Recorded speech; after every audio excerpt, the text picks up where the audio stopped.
Welcome to the Intuitive Creators podcast, where spiritual meets practical and creativity meets consciousness. I'm your host, Mandee Rose, and today we're diving into one of the most powerful, underrated tools on our spiritual journey: discernment.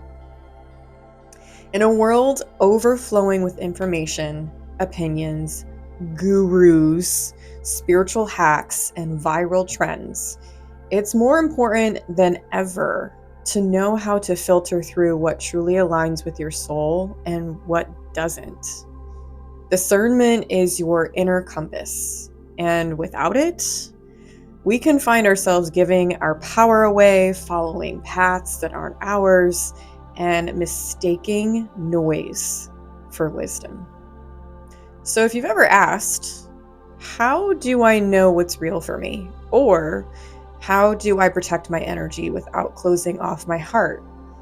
This episode is for you.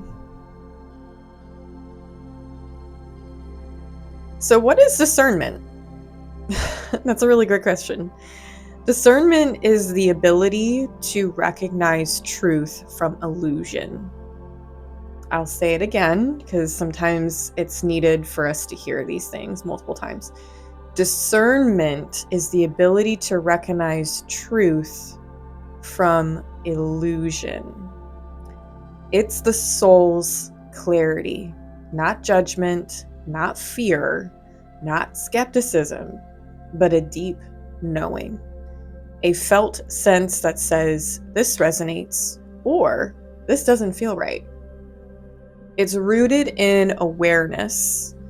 When we grow spiritually, we begin to expand our consciousness. But as our awareness grows, so does our exposure to different energies, belief systems, and experiences. That's why discernment becomes a spiritual muscle we must strengthen. Discernment is not about being better than others or spiritually superior either. I want to make that really clear.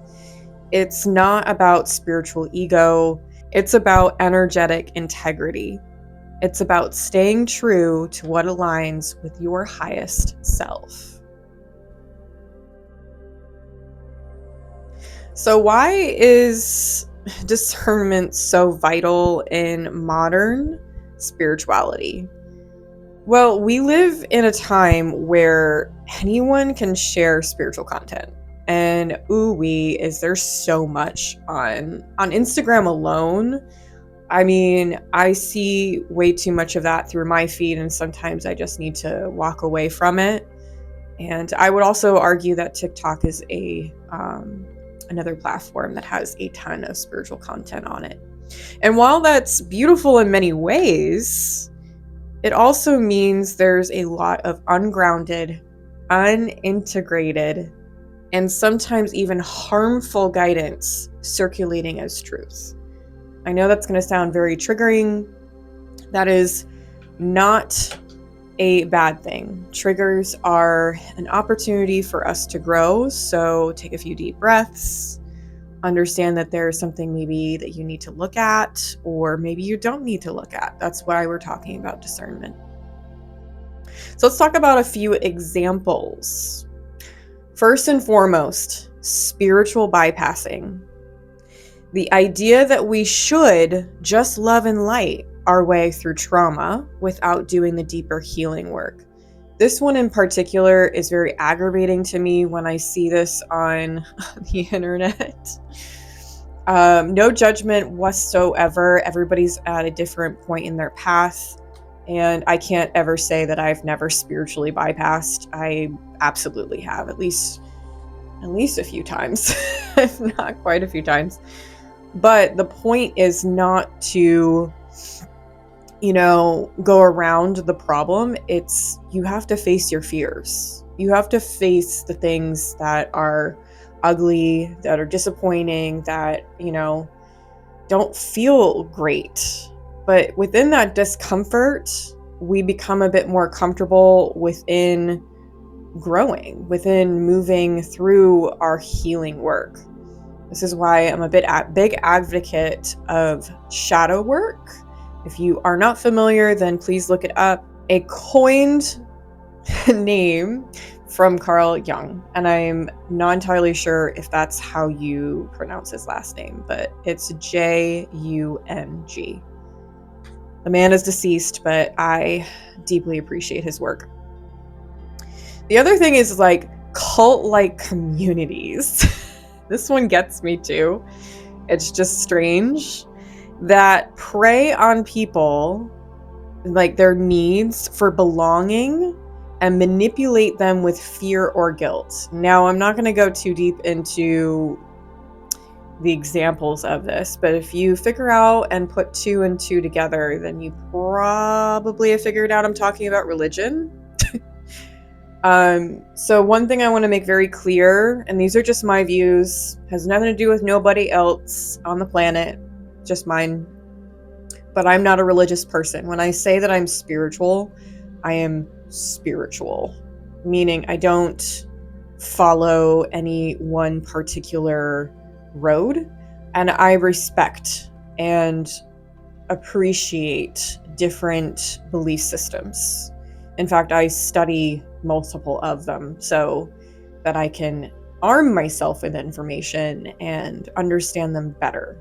We all need, as people, as humans, to feel a sense of belonging. And honestly, the belonging really has to be pointed inward. This is where shadow work is so important, right?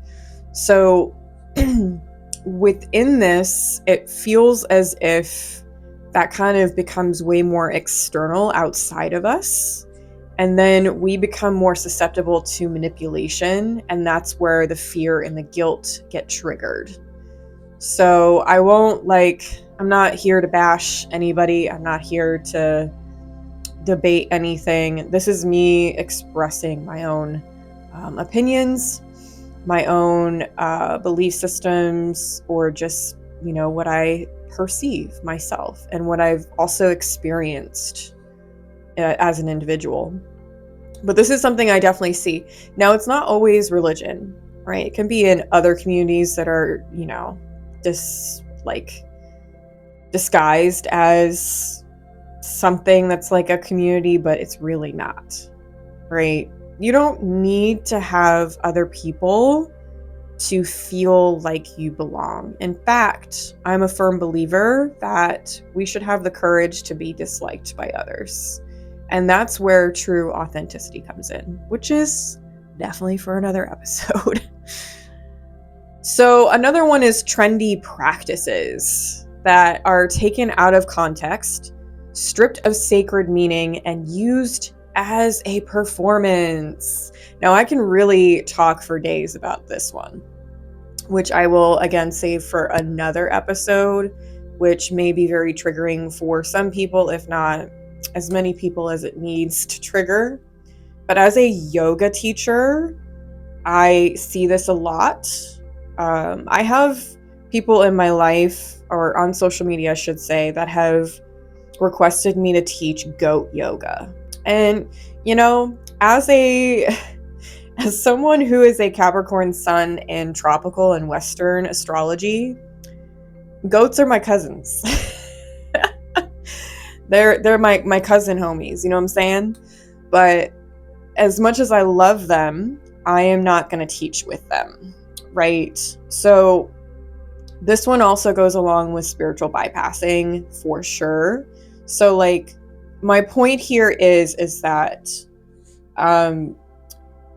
the goats are a distraction from you looking inside of yourself. Yoga is the practice of looking internally and externally so that you can find balance and you can liberate yourself eventually, hopefully. But how are you supposed to do that with a goat shitting on you while you're practicing and trying to breathe? Yeah, no, I'm not trying to smell fresh shit 3 feet away from me. No, thank you. So it's like certain practices get taken out of complete context and then they're made super trendy And, some things I do understand. Like in my past, I have taught metal yoga, a heavy metal yoga specifically. And granted, I only did it a few times. I really enjoyed that. But to me, I wouldn't consider that in this category simply because the people who came to those classes or that event were people who really enjoyed that style of music, but also were looking to enjoy a practice with other people who, they feel a sense of belonging with, right?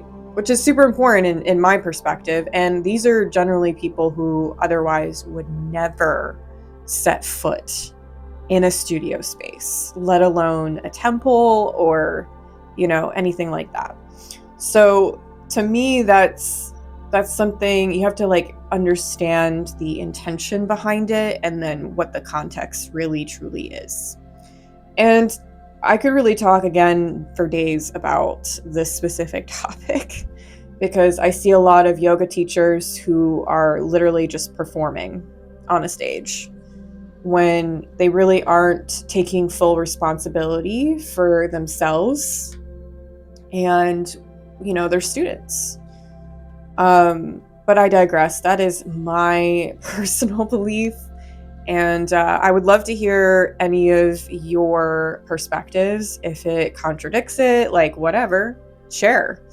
Of course, I would like it to be constructive. I would appreciate that at least. So if you have something else to offer or maybe to elaborate on it, I want to hear from you.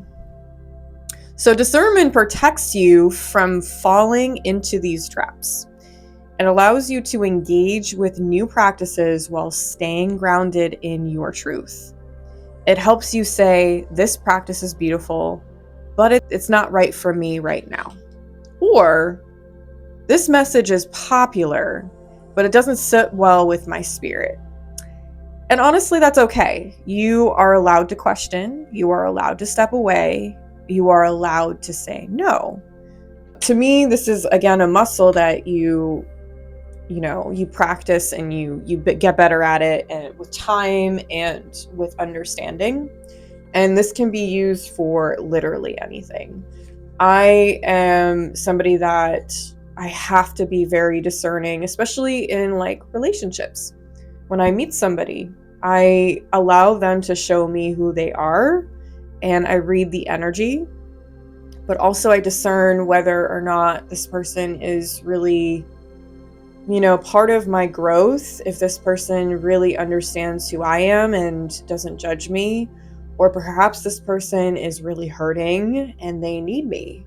I have no idea what it is, but I discern, I ask, and then I listen, right?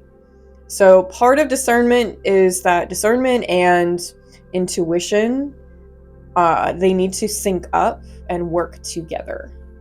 So if you never pick up on your intuitive voice within your mind or within your body, then discerning makes it harder to achieve discernment. So I wanted to put that out there.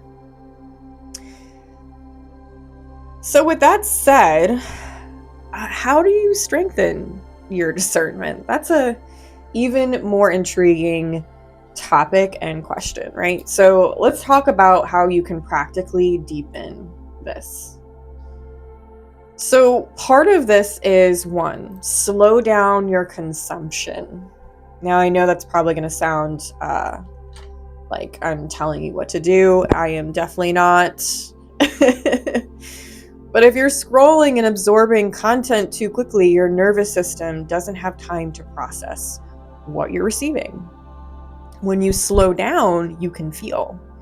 You can observe your body's response to certain content. Tightness, expansion, resistance, peace, maybe, hopefully. So again, when it comes to our intuition, that's a very subtle, quiet voice. And a lot of times, especially in modern society, we are not told to be intuitive. We're actually told the opposite. Like, don't feel anything, don't express yourself, don't, like, make yourself really small. Power is, scary, and you'll get hurt using it. Like, I digress. Our society tells us to do a lot of different things. But in this case, when we are consuming content, especially in the online space, we should be very discerning. We should evaluate, what it is that we enjoy, or maybe that isn't necessarily good for us. Maybe we just don't consume it as often. I know for me, TikTok, man. TikTok gets me. I love that app. And as much as I love that app, it is a deep, deep rabbit hole. So I don't get on it very often. I think I've gone on there a total of like 5 or 6 times this year. And we're 8 months into the year. Yeah. 5 times in 8 months. That's not a lot. But I do enjoy the content. And sometimes I even have to force myself to scroll or unfollow someone, simply because it doesn't sit with me anymore. Maybe at one point in time, it worked well for me, but maybe just not anymore, right? We have to be honest with ourselves at the end of the day. Another one too, body-based awareness. Your body is wise. When something is right for you, it usually brings a sense of calm, even when it's uncomfortable. So when it's wrong, your gut may twist. You might feel drained, or maybe you're on edge. You could be anxious, right? These are all signals from our body that something is either right or it's not so right. So if anybody has ever heard of, and if you haven't, then I highly recommend you look it up. I don't know where it's from, but when you feel butterflies and your stomach gets in knots when you meet somebody, it's usually not the best sign or indicator that this person is supposed to be something good. People with a lot of trauma tend to that's a signal that doesn't necessarily give the correct information. So when I say that is when your gut gets into twists, that's not a good sign. Like, that's something that's not good, or it's feeling wrong to you. And your body's trying to tell you this information.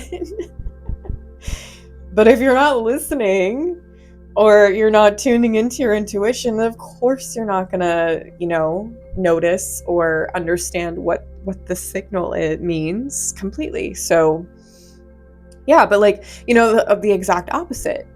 It could be telling you things are really good. If you feel really safe and grounded around somebody, oh yeah, that's a really good thing. That's a good person.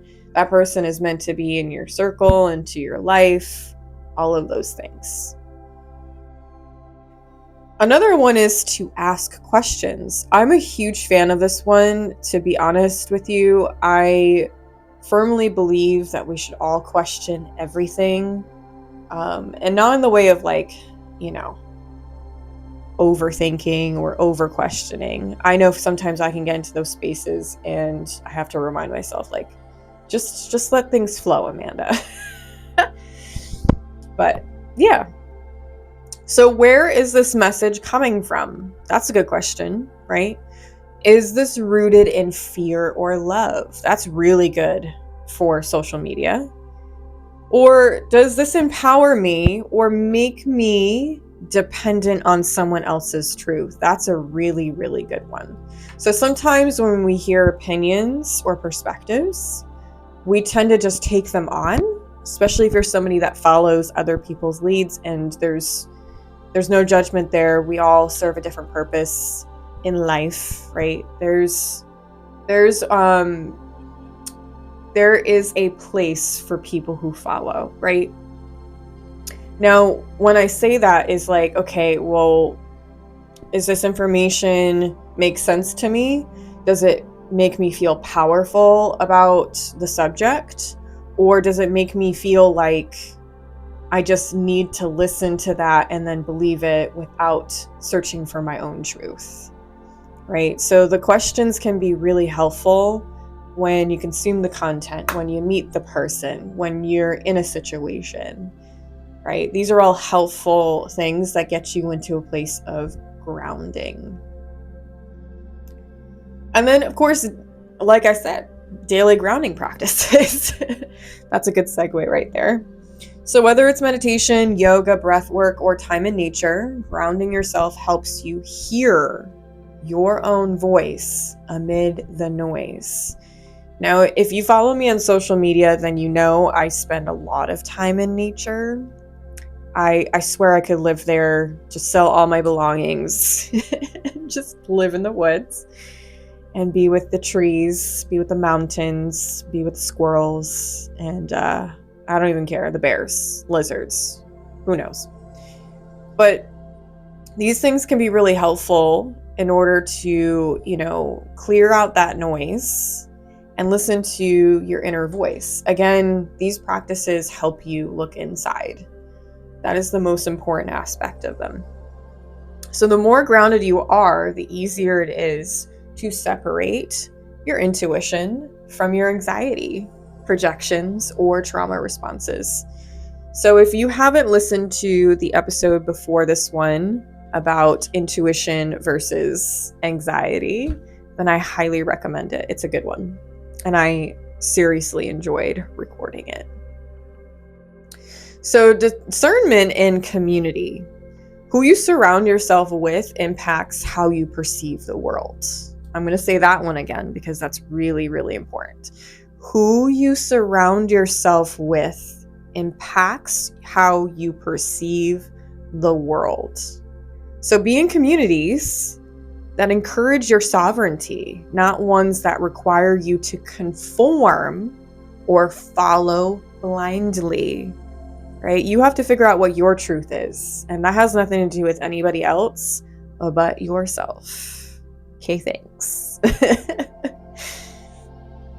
Mistaking discernment for judgment or fear. Ooh. Sometimes we think we're being discerning, but we're actually in fear or judgment.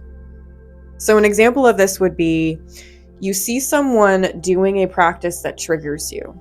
Your reaction might be, that's wrong.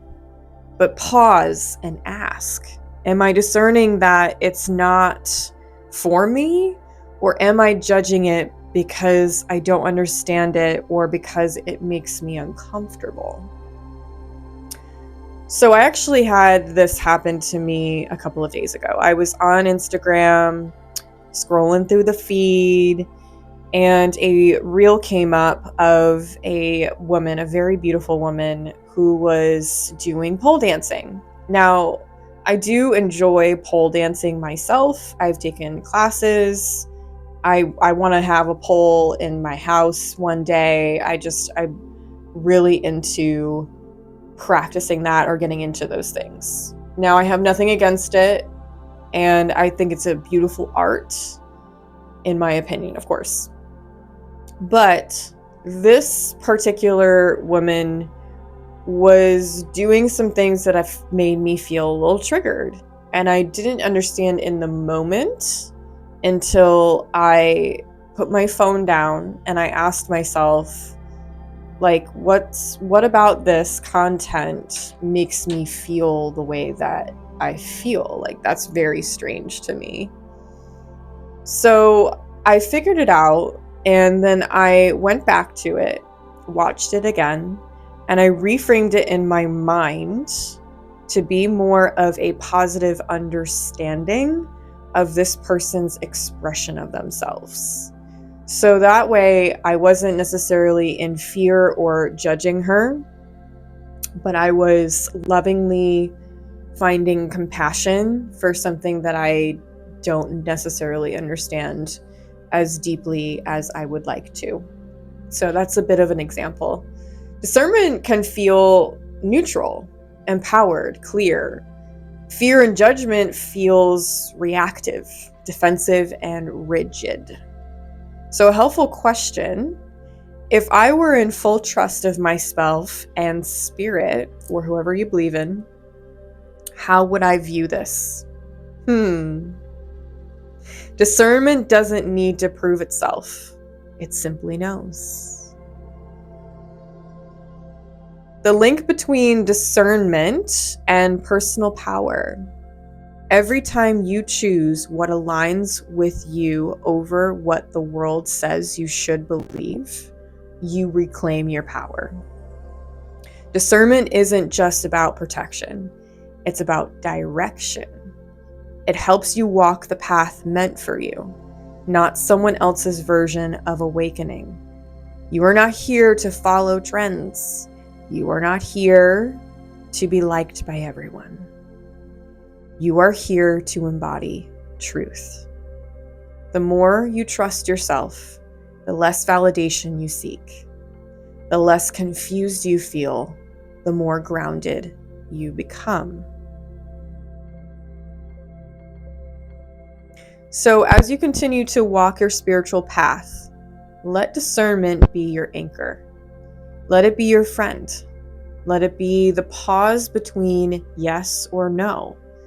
Let it be the whisper that says, this is for me, or this isn't mine. Remember, your path is sacred. Your soul knows. And when you honor your truth, you light the way for others to do the same. If this episode resonated with you, please share it with a friend, leave a review, or let me know what your biggest takeaway was. I love hearing how these conversations land in people's hearts. And if you want to deepen your intuitive gifts and soul-led creativity, make sure to subscribe or stay tuned for more. Until next time, keep creating from the inside out. Stay sacred and stay sovereign.